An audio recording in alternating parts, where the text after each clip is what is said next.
Okay, everyone, I'm Donna Druchunas. This is Sequential Artist Workshop, Procreate and Tech Tips session. So today we're going to talk about using paper textures in Procreate to add some dimension to your drawings. And that was a question someone asked me about on somewhere recently. And then someone else asked me something about zines and was telling you something they're working on zines. So next week, I think we're going to do some kind of zines, how to set them up in Procreate and get them ready for printing. I'll pick a format that works for me to demo for you, and then we can do other formats in the future. But anyway, for right now, I'm going to spotlight my iPad, and we're going to talk about paper textures. So I've probably shown you some about this in previous videos, but every time I think of different things, you have different questions, you're working on different things, so we get different ideas. So there are basically 4 ways that I have created and used paper textures on my iPad.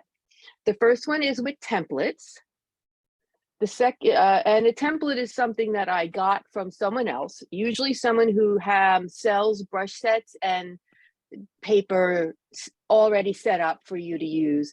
And I have 3 specific ones I'm going to show you.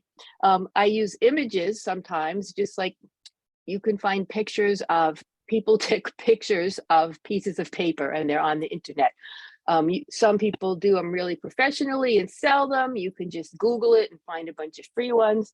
Lately, I've been using brushes because I found some specific brushes that I really am enjoying. And then you can scan your artwork. So I use, for paper textures, a lot of times I use something that I did some watercolor on, and I either take a photo of it or scan it and put that in Procreate for my texture and background. So I'm going to show you a little bit about all of those. Okay, so this is one of the templates. This is the Galaxy template from Calvin at Drifter Studios.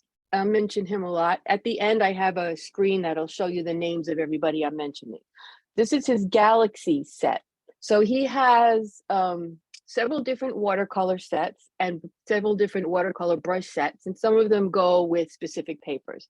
So this set is made to do galaxies, and that's the paper he likes it on. So this comes all set up. It has all these layers in it. So there's a layer near the top that he calls on-off paper background. So if I zoom way in, I think you can kind of see there's some texture on the paper there over the video. If I turn this layer off, the background turns just plain white. So this layer he has in there just to add texture to the background.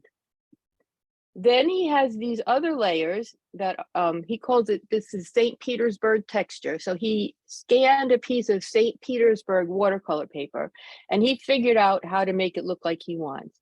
So this bottom one is called main texture.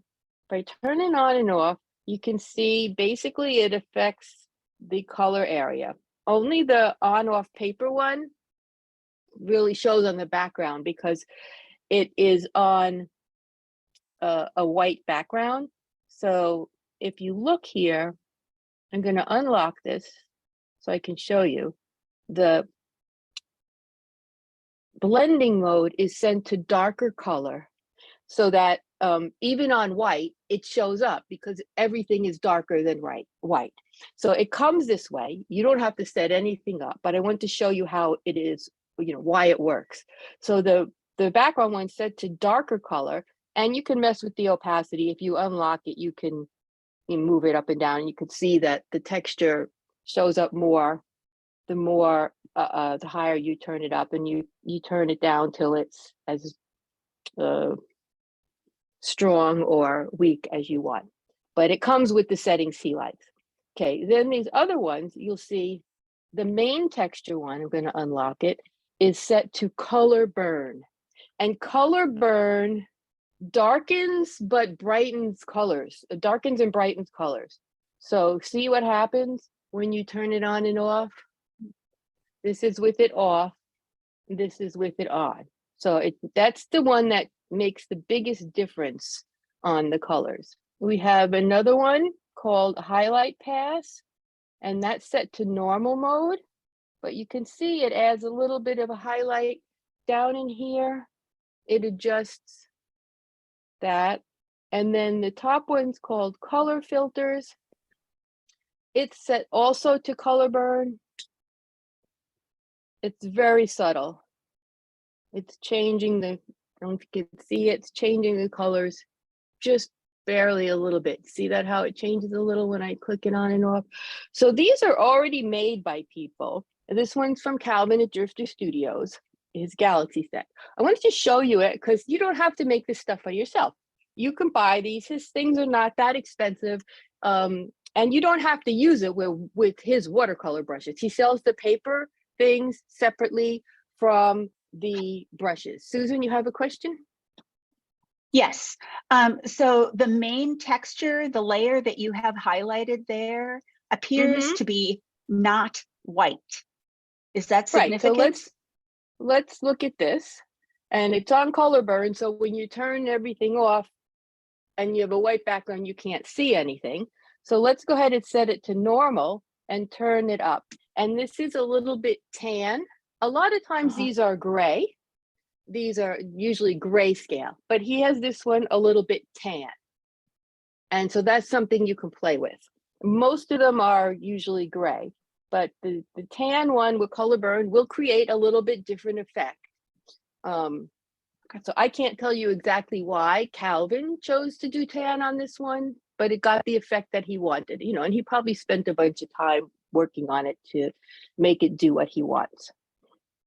But yeah, and if you want to see what any of these look like, that's what you need to do. You need to turn the single layer on, and you can turn a single layer on by clicking and holding on the little checkbox. When you hold it down, it turns just that layer on, and you hold it down again, it turns everything else back on. So we'll go to this layer by itself, set it to normal, turn the opacity way up, and you can see that because that he's got some color stuff happening in there. This is really unusual for the paper templates that you buy. Usually they don't have something like this, but he did a color booster kind of thing in this.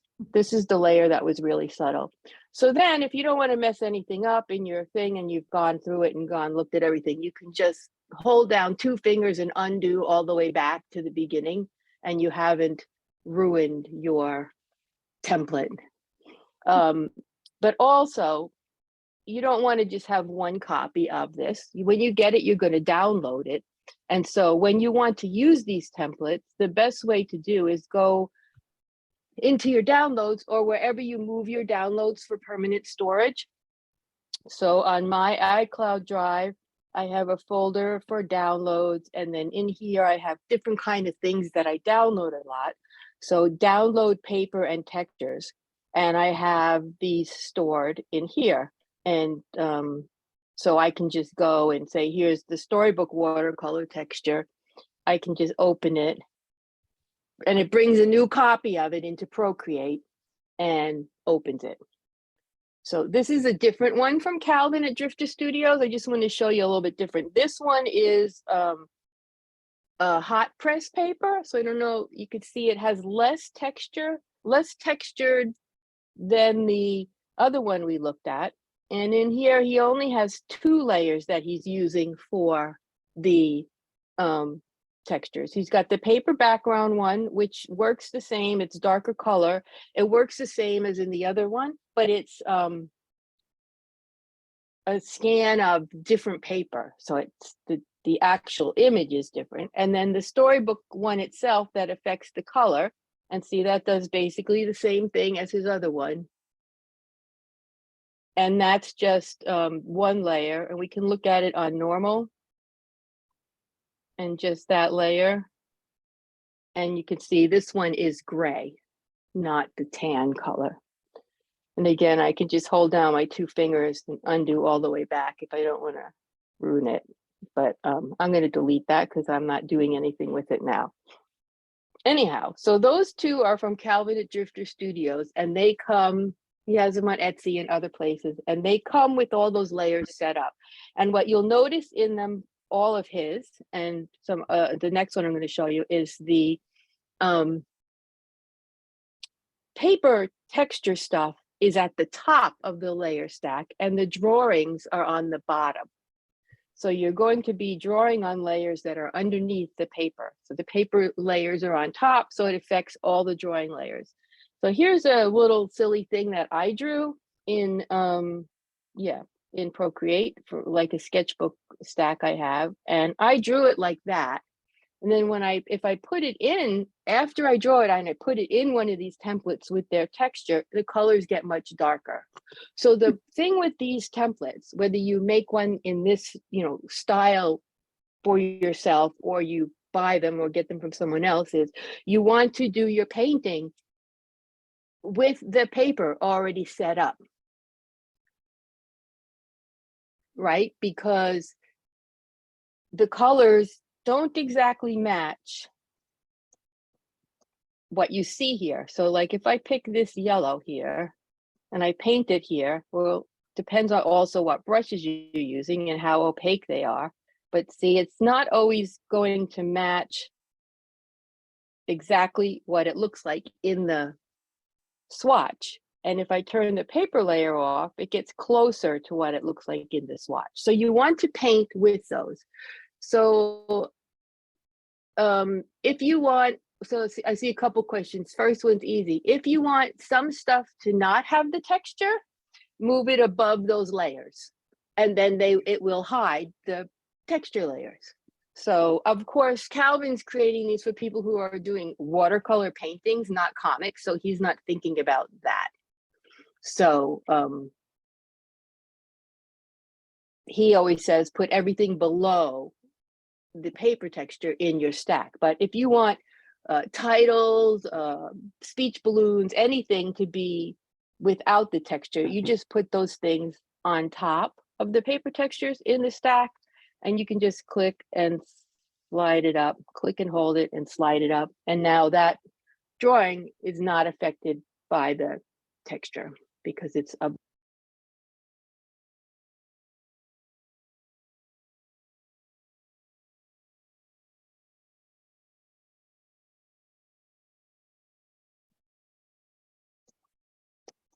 Oops, I lost Donna's video or sound. Did anybody else lose it?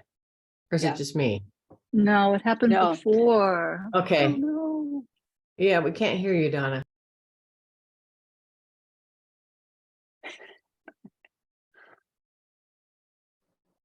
Can you hear me now? Yes. Okay, my earbuds are having a bad day, so we'll continue without them. You may hear a dog bark or something, that's all. Okay. On the ones that you buy other places, this one's from Brenda Baker. She's a Skillshare teacher, so she provides this in her class, and you can see she has 4 texture layers in there, kind of like what Calvin did in that one, and each of them does a different thing to the background. The top one is the background, and the other ones change the color a little bit in the texture. So it's the same general idea. So I find the best way to kind of learn this is to get 2 or 3 of them that other people have made and look at them, look at what they did. Because you can see like the main texture layer is usually somewhat dark. It's a middle gray tone, while the other texture layers that do other different things are much lighter in the ones that I've seen that other people make. So if I was going to make one, I would, possibly copy the way it's done here. Okay, so the other question is that what Beth has in the chat is, how do you use these if you're making art that's not this size? So this one is 4,000 by 5,000 pixels. This page, this template that I got from Calvin. So if you divide that by 300 dots per inch, it's, I don't know, 12, 13 inches by 15 inches, something like that. I don't think you need to work bigger than that for most of what we're doing with comics anyway. So you could just open this and then you could change the canvas size to whatever you want. Do not resample it because that will change the size of the grain. So let's go in here. I'm gonna turn this one on to normal and all the way up so we can see the paper grain, because that's what we're talking about. We don't want the paper grain to be a different size in every one of our pages. So you can open this Right. and you can then go into the wrench canvas, crop and resize. Okay. And then go into your settings and do not click resample canvas. Because what resample canvas does is smush or stretch everything to fit in the new canvas size. What we want to do is just cut off the parts we don't need. So we don't need a piece of paper this big, we need a smaller piece of paper. So say I want 10 inches wide, I would just put 3,000 in there because 3,000 divided by 300 is 10. And you can either actually change the whole shape of the paper like that, or if you click the lock, so let me cancel this. I'm going to go back into it, crop and resize settings.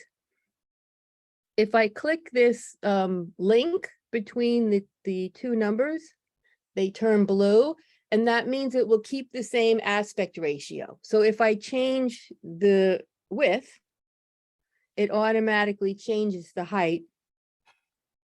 So you got to be careful here. If you, because there's a done here and there's a done here. If you're using the keyboard and you're not sure you're finished, you want to see what's going on, click the done here. Now you're still in the crop and resize. If you had clicked the done up there, it would finish it, close it, and you'd be done. You can use undo, of course, double tap to undo it. But so this is just saying, okay, I'm just cutting out a piece of this paper. That's how big I want it. So probably we would want to have this turned off for what we're doing, because we are saying, okay, I have a specific paper size I want. So I want 3,000 by 4,000 pixels, whatever that is in inches. So I'm going to say done and done. And then what it does is it cuts off the rest instead of shrinking what was there to fit in the new size. Okay, so that's why you want to you do not have to use pixels when you do this. I don't think this canvas was already set to pixels. It came that way. So let's go into canvas information, dimensions. See, it was set to pixels, but it also shows inches in there and DPI. This is just looking at it. So I just said canvas info and then clicked dimensions, which is the second thing on the list. When you go into crop and resize settings, well, this one's showing pixels because the canvas was set to pixels. Let's go into one that I have that's set to inches and see, because I'm not sure. So this canvas says it's set to 10 by 10 inches. So we'll go into that one, and then we'll go into crop and resize and settings, and it's got inches. So it depends how the canvas was set up. No, if you go push the 10 inches, like you want to change that, and now you can choose. You can pick. You can pick. It defaults to how it was set up, but you can change it right here on the left. Thanks, Susan. It was right in front of my face, but I didn't see it before. So yes, it defaults to how it was set up. So this one was set up as inches, so it shows you inches. But if you want to change it to pixels or centimeters or millimeters, you can. So yeah, so that's really handy. So that's how I would do that with those. There's something really weird about what happens when if you just import an image into an open thing on Procreate. So if you, let's go in here and say I wanted to bring in a paper texture that was just, I'll just make a new one. I'll make a new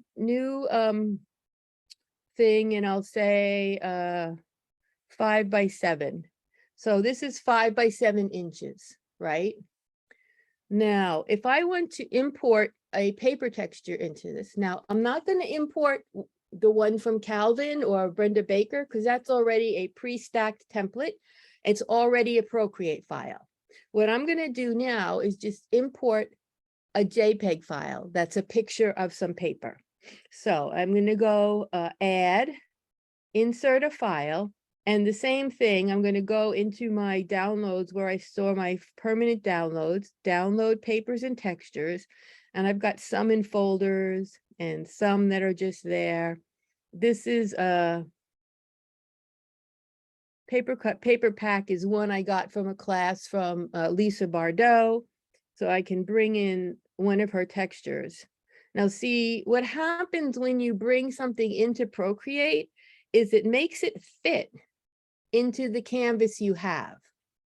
So I don't know how big that original thing was.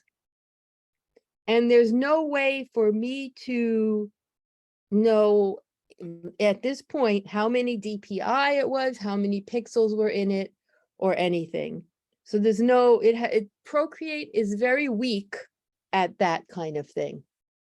So I can't know if this, if I import it into this 5 by 7 document, I can't tell if it was originally 12 by 15 inches or what. It just shrinks it to fit in the smallest dimension.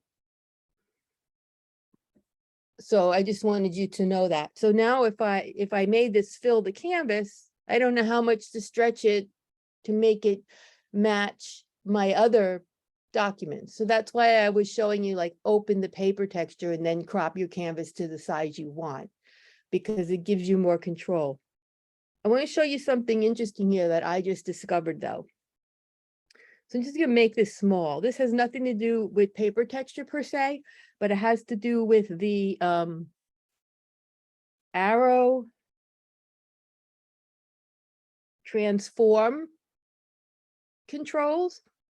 So, you know, when you have a layer selected and you click the arrow, you can have this option that says fit to canvas, right? When you do that, it makes it fit the smallest dimension, right? See what it just did? It just made it fit. Okay, I can rotate it and say fit to canvas. It still fits the smallest dimension. It doesn't change the, you know, it doesn't stretch it to fit, but it just makes it as big as it can within the rectangle. Does that make sense? This is a cool thing I just discovered. If you go into snapping here and turn on magnetics, then you say fit to canvas, it makes it big enough to fill the whole page. So, And so is it, what? is it cropping when it does that, or is it Yes, can resizing you it? see here? Can you see here? It's Ah. actually bigger than the canvas, so it's going to crop off those side it. pieces. Perfect. But what it does is it fills your whole page. So to be quite honest, sometimes I do this with the paper. With the papers, I just bring them in, make sure to turn on magnetics, and then say fit to canvas. And if I use the same paper and all my pages for my comic are the same size, it's going to do, you know, it's going to be the same on all of them. I don't worry too much about, well, I experiment, but I don't worry too much about what's the dimensions, scaling the paper and stuff. I figure if I do it the same way for every page of my comic, my whole comic's going to be the same size. It's going to come out the same way. There are papers you can buy that are really huge, like thousands and thousands of pixels, or that are pre-made so that you can tile them on the page and there's no seams. Retro Texture Supply has some of those. They're like seamless paper textures. So if you were making a billboard, you could tile that on and fill it. But I don't worry about that generally. I'm generally making something 6 by 9, the largest. And most of these paper textures coming 9 by 12, 10 by 10, bigger than what we do for comics. Retro Supply Phantom paper, Beth says, is the one that is So yeah, a lot of people make this stuff at 400 DPI. That's fine. That way gives you a little wiggle room to make it bigger, or, you know, so crop it or zoom in on something later, and you just have a little extra data. And like I said, I scanned this thing at 600 DPI. It was even bigger than I needed it. And yeah, so it's totally okay. I don't usually go to 600 DPI. 400 DPI gives you extra data. 600 DPI makes huge files, and it doesn't make any difference for your printing, but there's nothing wrong with it if you have tons of What happens storage. to the paper file though, if it comes in at 300 and you're creating, like, say you wanted to use one of Yes. Calvin's and he's building them at 300. If you can't change it to 600, it shrinks to that big, Oh, okay. because more pixels get squeezed into an inch, right? So at the Right. Calvin is 300 DPI, right? So there's Yeah. 300 pixels squeezed into an inch. If you change it to 400 like this, you're squeezing Yeah. 400 pixels into an inch. So you're squishing it. So yeah. And Procreate is Okay. not good for technical DP stuff like that. It just doesn't Okay. have the controls of scaling things inside of a canvas with accurate measurements or anything like that. It just brings it in, it makes it fit, and that's what it does. So, Okay, thanks. so that's why the ones from Retro Supply that you can tile, if you worried about that, that's really a good feature. And that's also why I'm using the brushes lately. Yeah. So I want to show you one more thing though with the papers that you bring in, because I still do this. I combine everything. This is a paper texture that I got somewhere. I don't know where. It was just free texture on the internet somewhere, and it's pretty cool. And so I went in and I said, oh, what did Calvin do? He set it to color dodge or color burn. Yeah, color burn. He set it to color burn, lowered the opacity. And just that layer itself, see, it does the same thing basically, but it adds this texture, this dry brush texture. So color burn and lowering the opacity, because it's usually like too much on a grayscale image, does that. Now, if I duplicate this image, this layer, and change the hue and saturation, change the brightness so it's quite a bit brighter, because remember we said his other ones were, the other layers were brighter, and I change it to like multiply or darker color, it adds the texture to the paper. So by copying what these other people did with different paper textures, you can create your own. And then you can mess around with it, because you can change the blend modes and see what they do. And you can make some pretty crazy things. I happen to love like difference. It does really bizarre things to your artwork, but you can mess around with these and do your own things. But like I said, color burn is what is usually used for the layer of paint, and darker color or sometimes multiply can be used for adding texture to the paper layer itself. Okay, so those are the paper ones. And I like them and I use them sometimes. I'm not really interested in the paper textures changing the color of my artwork that much though. And you kind of have to, the color burn adds the texture and the color. So these are some brushes I got. And I just painted a little bit with some of them. First of all, I have a bunch of free ones called paper textures. I made a folder called paper textures, and these are just things I got from all different people. I Googled Procreate paper texture brushes, and I found a bunch of things like this. So here's one, and they're all just called paper texture, but that's okay. I could rename them if I wanted, but I just look at them, see what they look like. Can you see that? And then the more times you do it, whether you're tapping or you color the whole page, then color the whole page again. You can make it darker. But anyway, you can see the grains and the fibers of the paper in there. So these are free brushes.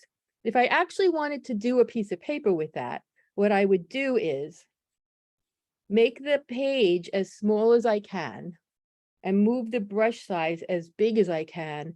And then I can usually pretty quickly color over the whole page with the paper texture.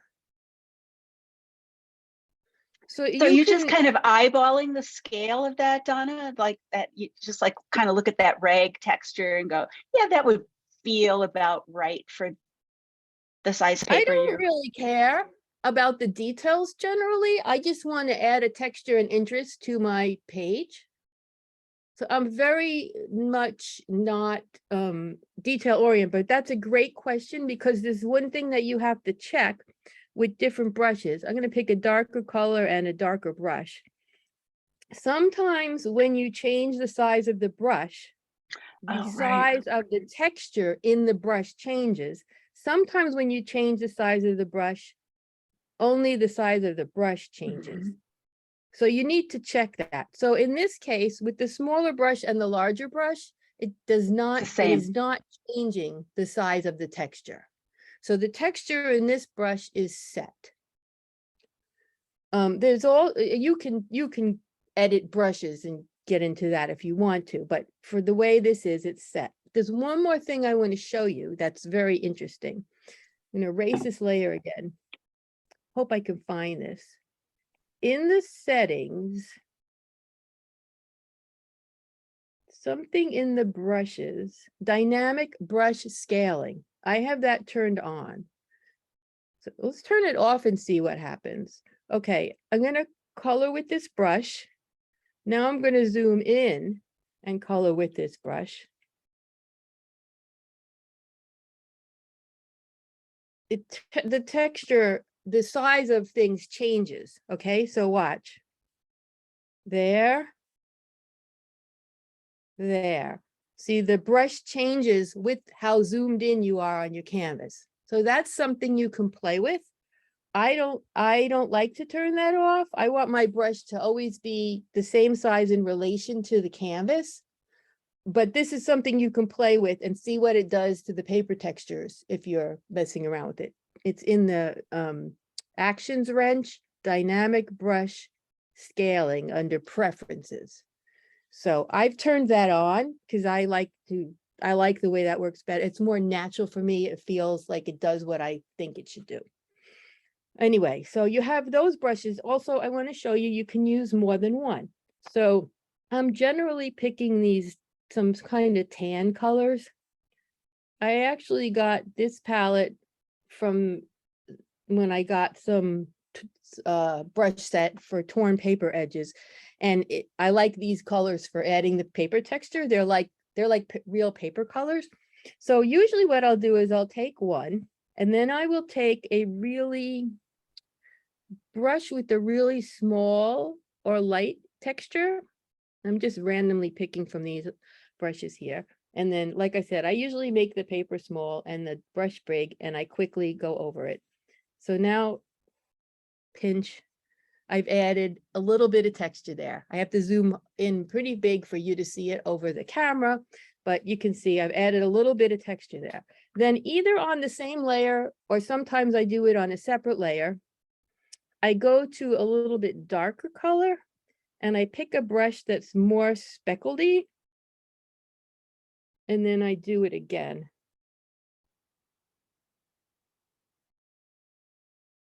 And see how they each make a little bit different thing. This is what I've been doing lately. I've been adding a really light color of a very small texture and then a more speckledy one.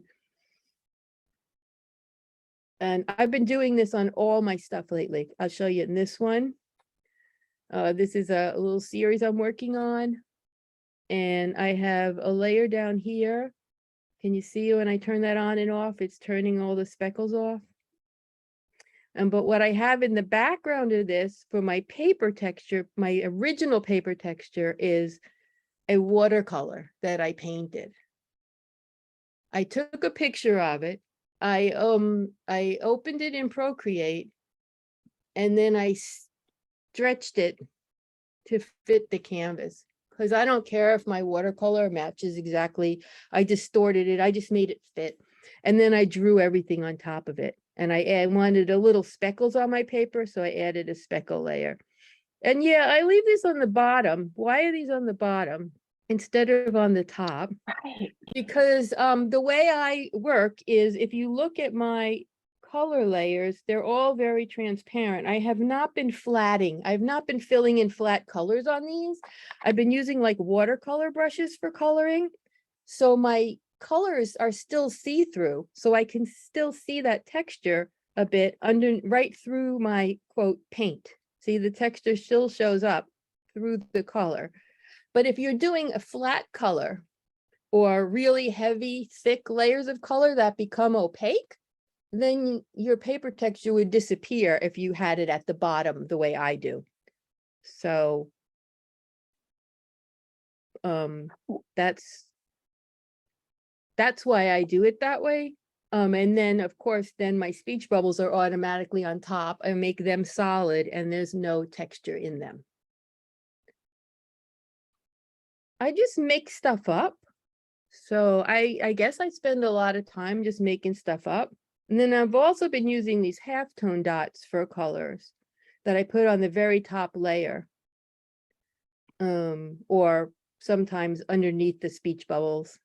But I set them to color burn or color dodge. So if my speech bubbles are white, they don't show up anyway. I do this on a very low, like this has 39% opacity. What's really cool is color burn makes the dots a little bit darker, and color dodge makes the dots a little bit lighter. It changes the whole effect of the drawing just with a little thing like that. And you could do the same thing with the paper textures. So the one I have in here, I set it to multiply. The one where I added the speckles. But you could go in and try, see ads making light speckles on the paper. Some of them make more colorful. Now the speckles are kind of blue. So anytime you make a layer, like for texture, go through the blending modes and see what you like. And you'll probably find out there's a few that are your favorites, but sometimes you just hit this really surprising thing. But that's why I use the brushes now, because I just feel like I have a little more control over them. Could you go over, Donna, again, why you put, when you're doing it this way, you put the paper textures on the bottom, but when it doesn't matter where it is.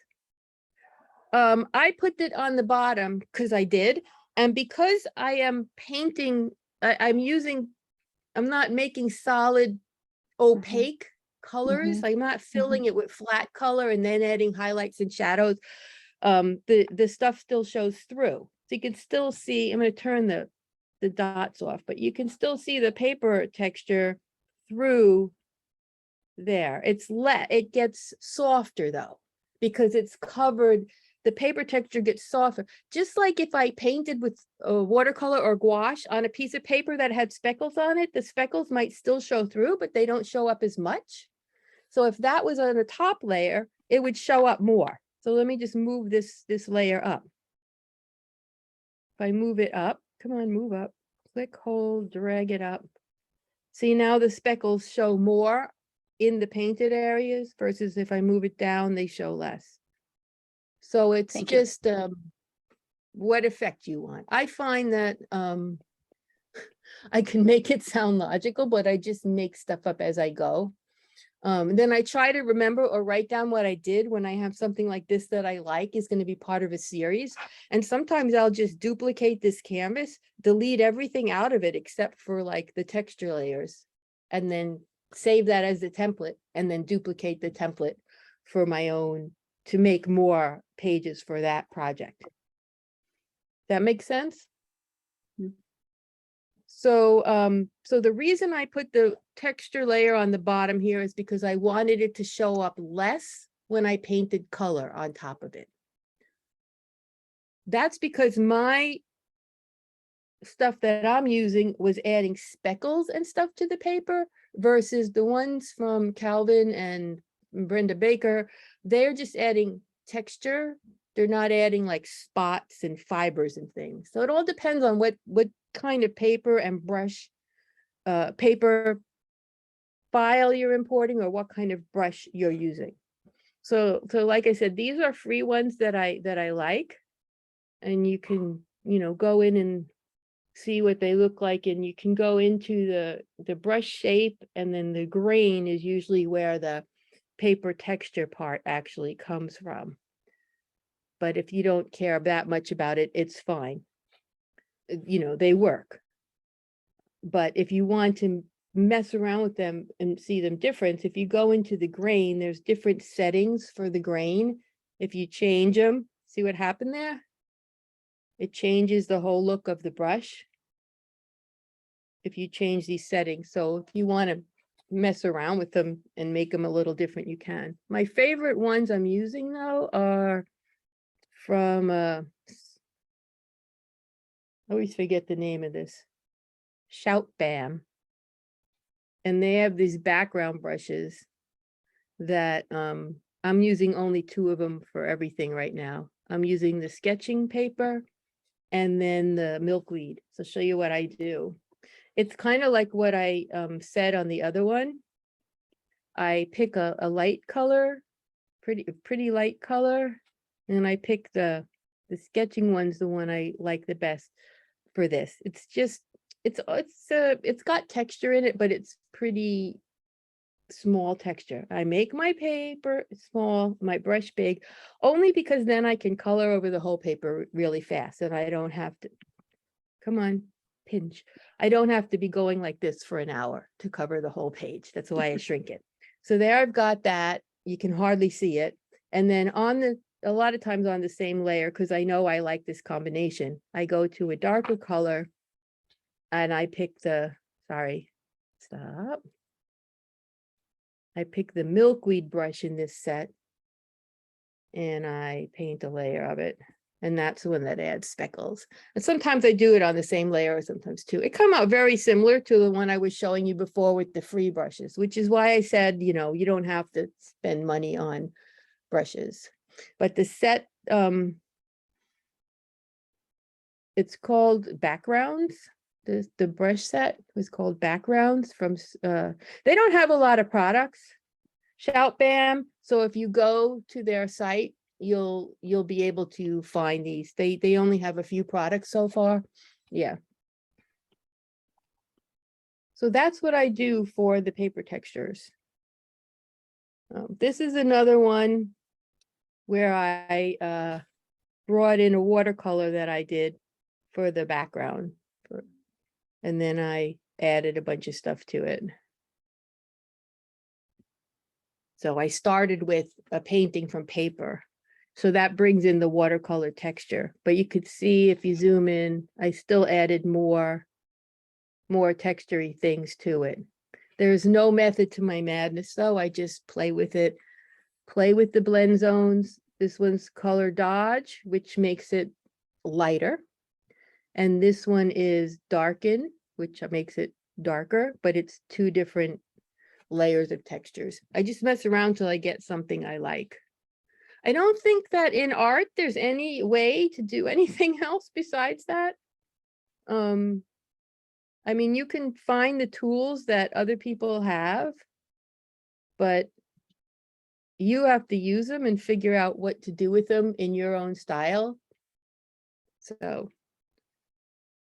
I just wanted to show you one last thing for, whoops, I got lost here on my iPad. Back into the Procreate folder. Let's look at this page. This is a cool thing you can do if you want to bump up the colors in your project. So I go usually near the top of the layers, but probably below the speech balloons. And I'm going to go into the Actions wrench menu and add a photo. You can do whatever you want for the photo. Anything colorful works pretty good for this, but I happen to have an album full of pictures of marbles that I find works really great for this that I'm going to show you. Whoops. I'm going to find my marbles album. Flowers, flowers and stuff work great. Anything with bright colors. So here's my marbles album. So I'm going to pick this one. Okay, so there's my marbles. I'm going to make it really big and move it around. And you know, sometimes I pick the colors on purpose because they're similar or different to the colors in my drawing. Sometimes I just randomly pick one like I just did. So I just made it bigger. You can make it, doesn't really matter. There's no method to this either. And then I'm going to go into the adjustments magic wand tool and say Gaussian blur and drag it up. I don't want it to turn to mush, but I don't want to see the marbles anymore. So something like that, where I can still see like color variations, kind of looks like a nebula in space or something. Okay, so I'm done with that. And now I'm going to go onto that layer and I'm going to change the layer blend mode. And I usually use overlay for this. And look what it did to that. Look how it like added like color depth to that picture. Of course, I can change the opacity of it because it's, you know, usually too strong. I usually want to bring it all the way down and then bring it up a little bit till it just adds something, just a little something to the image. I find that it makes my pages like just a little more interesting and glowing. So I do that a lot. It could be marbles, it can be anything, but because you're going to blur the heck out of it. So any any picture that you like the colors. Sometimes I'll pick a picture where it's like got a lot of bright colors around the outside and then nothing, you know, it's kind of white in the middle, and then that kind of makes a vignette when you do that. It's all kinds of things you can play with that. And you can, you know, it doesn't have to be overlay. Overlay does this nice effect that I think is very nice, but you can, if you really want to make it like a dream scene, you can, you know, see these other lights, these other ones that do, I love what it just did to my hair on the hard mix. So you can just play with these. And also you don't have to only have one. I can duplicate this layer. I can duplicate my paper layers too and apply different blend modes to them to get to where I want. So I'm checking for some questions. Yeah, the South Bam link Beth put in the chat. Yeah. If we could pick our secret powers and put them in our comics, that would be fun. Yes, there's a lot of good things in the chat about the brushes and what brushes you use. Some brushes, if Susan says, if you paint with a brush, and you do multiple layers, some brushes will add more color. Some brushes will add more color the more layers you put on top of each other, and some brushes are just solid and they just do what they do. The color doesn't change when you pile them on top of each other. So brushes have different, sometimes the brushes have different blending modes, but there's all different ways the brush creators can make them so that they either add more when you go over it or not. And Donna, you probably already said this in the thing you showed us earlier in Brush Studio, but a couple of us are wondering why, like when I use some of my halftones, I just want more coverage. I don't want the dots to get bigger. Yeah. And the dots get bigger and it messes everything up. That's one of the settings that the brush makers make. And it's something to do with the grain and the scaling and the grain. I have not really messed with changing those, but it's something that you should check before you buy the brushes of how they behave. If you don't want to mess around with it and try to figure it out. But yeah, so I'm going to cancel that because I don't want to, well, that's a copy of the brush anyway. Okay, I just and whether it's set on whether it's setting on moving or texturized, there's different settings for what the grain does when you scale the size of the brush. Okay, Yeah, thanks. and then it also depends on the brush. So this has not a smooth brush, so it could be the brush. Yeah, it's very complicated. So I tried to buy ones that worked the way I wanted. But So yeah, so just so quickly. the ones I bought, as far Yeah. as the dots go, and the paper ones, right? Just to pick a plain layer here. What happens with the dots and the paper brushes that I bought is that if I whoops, I need to make my brush way smaller. If I add some dots and then I add some more dots, it's seamless. If I make the brush bigger, it's still going to be seamless. The dots didn't get bigger. And that's the way the brush maker made the brush. Since I can't figure I- that out in settings, I've thought about renaming them as doesn't scale or Yeah, scales. yeah, definitely. Some brushes do it and some don't. So in these dirty halftones, they have these sprayers, texturizers. The texturizer is what I use most, and these shaders. And I think the shaders actually might change.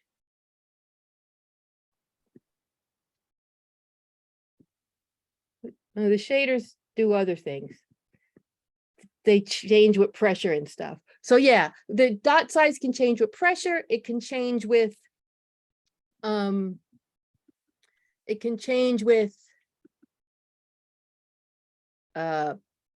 the brush. If you have that feature that I showed you in the preferences, dynamic brush scaling off, that can that and the size of the brush and the size of the dots can change when you zoom in on the paper. So there's like so many ways that those can change. So all I can say is if you're going to buy brushes or for paper, make sure that for texturing like that, and this is a newer feature, I don't think it was available in original Procreate to make seamless brushes, but you want to have seamless brushes so that if you pick up the brush and put it back down, you're not starting over. And that for texture, some brushes you want to pick it up, put it back down, start over because it's like a pastel or paint. But for the textures, I want to have seamless brushes because I don't always can't always hold the pen down for the whole time, and then I need to pick it up and go to another spot. Carol?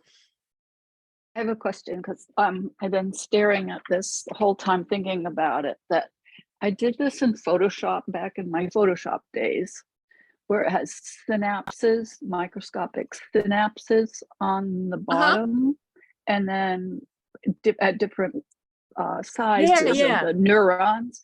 And I have not known how to do that in Procreate. So I think what you did with the marbles is the same thing I can do with the neurons for going forward with the Venn For the diagram. background one, make it bigger. Yeah, make it bigger, change the blending mode and the opacity, and maybe blur it. What? Yeah. Are you so then is that called a reference layer, or what the heck is a reference layer? No, a reference layer has nothing to do with that. Okay. So it's just the bottom one. Yeah, let me show you what a reference layer is. So I have this little drawing here. Let me repin my spotlight. Okay, I have this little drawing here and I'm on this layer. And if I take a color, don't matter what color, and I drop it in the tree, it fills that tree, right? Mhm. And if I take the selection tool on automatic and I click in the tree, it selects that tree. And remember, we have the threshold, but generally that's what happens, right? Because I'm on the same layer. Let me undo that, all of that. And now I'm going to change this to a reference layer. Now I can be working on another layer. See, I'm on a blank layer. And because this is a reference layer, I can drag the blue and it goes inside the tree that's on the reference layer. If I did not have this as a reference layer and I dragged the blue there, it's going to fill the whole page because it's a blank layer. So a reference layer in Procreate means that the fill tool and the selection tool is going to work off of the reference layer, even if you go to draw on another layer. Okay. So Okay. it's referencing it for color fill and automatic selection. As far as I can tell, that's the only two things it works with. Oh, thank you. I was But trying to make it sometimes, more if you're global. coloring, you want to color on a separate layer, but you don't want to have to go back and forth to that layer, select the tree, go back, back there and fill it. So that's when a reference layer becomes handy. Thank you. Yeah. So did I miss anything in the chat? Any questions?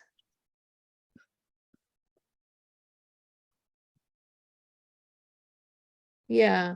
So some of these questions are things that you could change in brushes that you had, but then you have to go pretty deep into learning how to make the brushes and how to edit the brushes.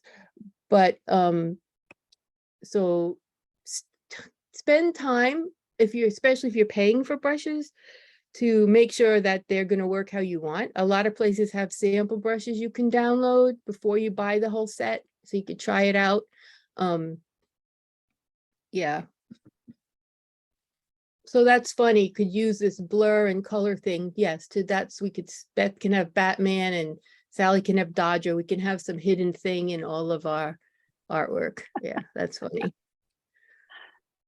Anyway, those are the things that the way I've been playing with it. And I started with the ones from Calvin with the templates that came pre-done. And then I started trying to make some of my own with taking pictures of my own paper or getting pictures of paper. There's tons of pictures of paper on the internet that are all different resolutions and all different kinds of papers. And then I started with the brushes, and I'm kind of staying with the brushes lately. I don't know why, I just am. Could be because it's the newest thing I got, or I'm going to stay with what I'm using till I don't like it anymore, or till it doesn't work for something I'm trying to create. Yeah. So that's it. It's great, Donna. I learned so much about paper textures. Cool. Thank you. Yeah. Thank So, you. and this will be in the recording, and we're going to do a zine next week, from start to finish in Procreate. I just decided. So I'm not sure what size or whatever, but That's and we great. may go into another app. I'm not sure either, but we're going to do a zine from start to finish, mostly in Procreate. So, or all, I don't know. So see you guys next week, and in between, in 2 weeks, and in between there, I'll see you other places. Oh, Carol. Is the Thank recording you. still going?